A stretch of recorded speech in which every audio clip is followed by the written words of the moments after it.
Você já ouviu falar do lobisomem pantaneiro? Eu sei que você está pensando, mais uma dessas histórias de bicho assustador. Mas e se eu te disser que esse relato é real? Hoje vou te contar sobre um caminhoneiro que se viu cara a cara com essa criatura na estrada. Se você está curioso para saber o que ele viu naquela noite e como ele conseguiu sair vivo, fica comigo até o final. Mas te aviso, essa história vai te dar calafrios. Era só mais uma noite comum para mim. Caminhoneiro, rodando pelas estradas do Pantanal, levando uma carga de madeira de um ponto a outro. A rotina era sempre a mesma. Estrada vazia, rádio ligado para tentar me distrair da solidão e o barulho do motor quebrando o silêncio. Eu estava cansado, mas precisava continuar. A grana apertada não deixa a gente parar. Já tinha passado por aquela rota várias vezes e nunca vi nada demais, até aquela noite. Eu estava entrando numa das áreas mais isoladas da estrada, conhecida pelas histórias sobre o lobisomem pantaneiro. Dizem que ele aparece nas noites de lua cheia, correndo pelas margens do rio, perseguindo quem ousa cruzar seu caminho. Eu sempre ria dessas histórias. Fofoca de gente velha, né? Mas naquela noite, a lua estava cheia e brilhante no céu. E o que eu vi em seguida? Bom, vou te contar. Eu continuei dirigindo, sem dar bola para essas lendas. Não era a primeira vez que eu ouvia falar do lobisomem. Todo mundo nas fazendas próximas sempre tinha uma história. Um primo, um conhecido que viu. Mas comigo nunca acontecia nada. Eu era do tipo cético, sabe? O que eu não podia ver, eu não acreditava. A estrada era longa e eu só pensava em chegar ao meu destino. Mas, naquela noite, algo parecia errado. A floresta ao redor estava muito silenciosa. Não tinha nenhum som de grilo, nenhum pássaro. Só o barulho dos pneus e do motor. Foi aí que o rádio deu um estalo. Era um caminhoneiro conhecido meu, o Zeca. Ele avisou: "Cara, cuidado com a curva depois do rio. Dizem que o bicho anda por lá nas noites como essa." Eu dei risada, mandei uma resposta meio debochada e segui em frente. Mas a voz do Zeca ficou martelando na minha cabeça. Era como se ele soubesse de algo que eu ainda ia descobrir. Pouco depois de passar a ponte, o caminhão começou a dar uns trancos estranhos, como se estivesse perdendo força. Eu diminuí a velocidade, tentando entender o que estava rolando. Foi então que vi algo se movendo rápido pelo mato, do lado direito. Era uma sombra enorme, correndo paralelo ao caminhão. Acelerei, mas a coisa não parecia querer me deixar em paz.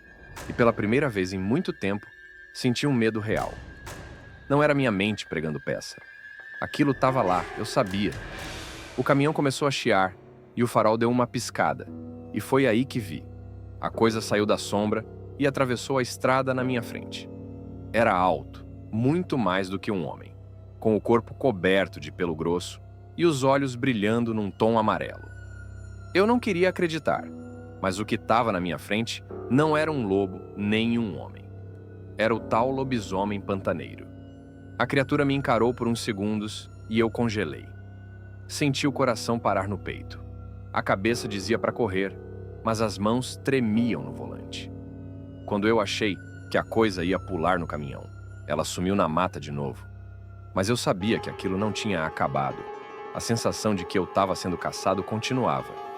Segui em frente com o caminhão fazendo cada vez mais barulho, até que dei de cara com uma estrada bloqueada por galhos. Tentei desviar, mas sabia que tinha pouco tempo. O lobisomem estava me rondando.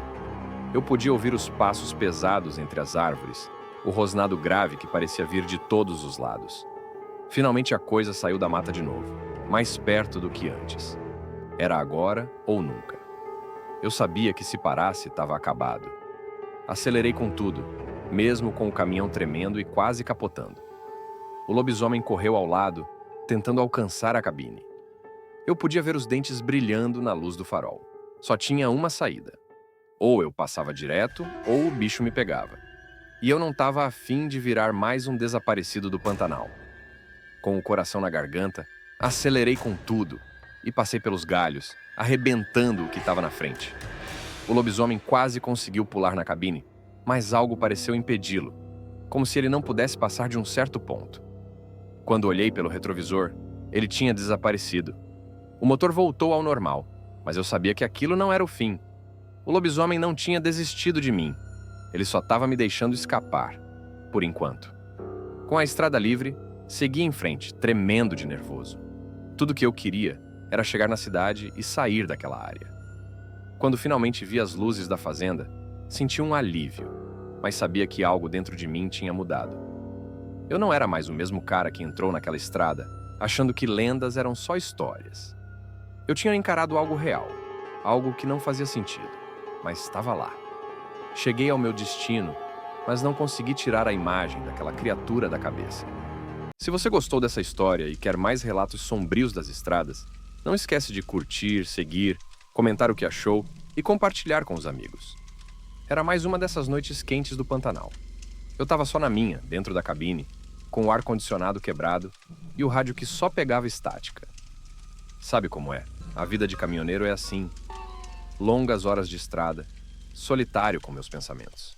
Mas naquela viagem, algo no ar parecia diferente. Eu não sabia ainda, mas estava prestes a me meter numa situação daquelas que ninguém acredita. Até passar por ela. Eu estava numa rota conhecida, levando mercadoria para uma fazenda isolada. Todo mundo sabia das histórias, mas a gente, trabalhador de estrada, não costuma ligar muito para lendas. Era sobre um tal de Anhangá, o espírito protetor da floresta, que se transforma num cervo de olhos em chamas. Eles dizem que ele aparece para quem ousa destruir a natureza. E parece que naquela rota teve gente mexendo com o que não devia. Eu ria dessas histórias. Lendas, né? Nada além disso. Até porque já era tarde demais para voltar. O carregamento estava no caminhão e a entrega precisava ser feita. Então liguei o motor, ajustei os faróis e segui em frente. Mas no fundo, eu senti um arrepio esquisito. Algo me dizia que aquela viagem ia ser diferente. No rádio, uma voz de um colega falou: "Cuidado com a estrada de barro lá na frente. Dizem que depois da última fazenda, ninguém viaja mais tranquilo." Eu ignorei, como sempre fazia. Mas algo naquela mensagem ficou comigo. Era como um aviso velado. Ele estava me passando um toque, algo que eu não conseguia entender naquele momento. Mesmo assim, continuei, ignorando o frio na espinha. Foi só depois de passar a última fazenda que as coisas começaram a dar errado. A estrada de barro se esticava à minha frente, enquanto as árvores pareciam se inclinar mais e mais sobre o caminho. Parecia que a própria natureza estava tentando me engolir. O motor começou a fazer um barulho estranho, como se estivesse sendo sufocado. E foi aí que vi os olhos. 2 pontos vermelhos me encarando entre as árvores. Eu acelerei, mas o caminhão parecia travado, como se tivesse preso numa lama invisível. E quanto mais eu tentava fugir, mais aqueles olhos me seguiam. Comecei a ouvir um som. Não era do motor, era algo lá fora, como se o próprio vento tivesse ganhado voz. E de repente, ele apareceu. O Anhangá, o cervo com os olhos em chamas, correndo ao lado do meu caminhão. Aquela coisa estava tentando me avisar ou me caçar. Eu não sabia. Só sabia que tinha que sair dali. O caminhão finalmente conseguiu se soltar, mas ao invés de alívio, veio o desespero. Porque a estrada simplesmente sumiu. Só tinha lama, árvores e aquele cervo, sempre me olhando. Foi aí que o rádio voltou a funcionar. Mas não era uma estação normal. Era uma voz distorcida, dizendo para eu não seguir em frente. Volta enquanto pode. Mas não dava. Eu já tinha ido longe demais. De repente, o Anhangá parou no meio da estrada, bem na frente dos faróis. Aqueles olhos vermelhos me encarando. O caminhão freou sozinho e eu fui jogado contra o volante. Não sabia se eu estava vendo coisas ou se era o fim. O silêncio tomou conta. E foi aí que eu percebi. A floresta ao meu redor estava viva, mas não do jeito normal. Eu podia ouvir sussurros, vozes que diziam coisas que eu não queria ouvir. Mas eu sabia de uma coisa. Eu tinha que seguir em frente. O caminhão parecia ganhar vida própria. E quando dei por mim, o cervo tinha desaparecido. Só que a sensação de que algo estava errado não foi embora. Eu já não era mais o mesmo cara que entrou nessa estrada. algo dentro de mim tinha mudado. E o pior, eu sabia que o Anhangá ia voltar, mais cedo ou mais tarde. A estrada finalmente se abriu de novo e o som do motor voltou ao normal. Mas aquele medo primal ainda estava ali, enterrado em mim. Quando finalmente cheguei ao destino, o fazendeiro olhou para mim com um sorriso estranho. "Teve uma boa viagem?" Zrenia, ele perguntou. E foi aí que eu entendi. Ele sabia. Sabia das lendas, sabia do Anhangá e sabia que eu tinha passado pela provação. Voltei para a estrada, mas nada parecia o mesmo. Eu, que nunca acreditei em lendas, agora sabia que elas existiam. E o mais assustador, eu sabia que aquela coisa não me deixaria em paz. Eu tinha cruzado a linha, e o Anhangá, ele sempre volta para quem se atreve a invadir seu território. Depois dessa viagem, nada mais foi igual. Toda vez que passo por aquela estrada, sinto como se algo estivesse me vigiando. E, sinceramente, não tenho dúvidas. O Anhangá não é só uma história, ele é real. E para quem duvida, bom, só rezo para que nunca precise descobrir do jeito que eu descobri. Então, da próxima vez que você ouvir falar de uma lenda local, preste atenção. Porque nem tudo que é lenda fica no mundo das histórias. E se você curtiu esse relato, já sabe. Se inscreve no canal, deixa o like e comenta aí se você já passou por algo sobrenatural nas estradas desse Brasilzão.